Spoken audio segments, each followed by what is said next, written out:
এইবাৰ কি হ'ব বিজেপিৰ চৰকাৰ চলাবলৈ টকা নাই বিজেপিৰ ঋণৰ টকাৰে চৰকাৰ চলাইছে বিজেপিয়ে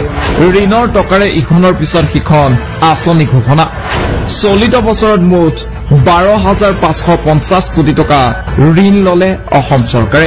7 জানুৱাৰীত ললে 500 কোটি টকা 25 মাৰ্চত ললে 1500 কোটি টকা 28 জানুৱাৰীত ললে 500 কোটি টকা 22 এপ্ৰিলত ললে 900 কোটি টকা 4 ফেব্ৰুৱাৰীত ললে 900 কোটি টকা 6 মেত ললে 900 কোটি টকা 18 ফেব্ৰুৱাৰীত ললে 900 কোটি টকা 13 মেত ললে 500 কোটি টকা 25 ফেব্ৰুৱাৰীত ললে মুঠ 1850 কোটি টকা 1 জুলাইত ললে 900 কোটি টকা 4 মাৰ্চত ললে 900 কোটি টকা 29 জুলাইত ললে 500 কোটি টকা 11 মাৰ্চত ললে 900 কোটি টকা 5 আগষ্টত লব 900 কোটি টকা কেনা লাগছে ভিডিওটো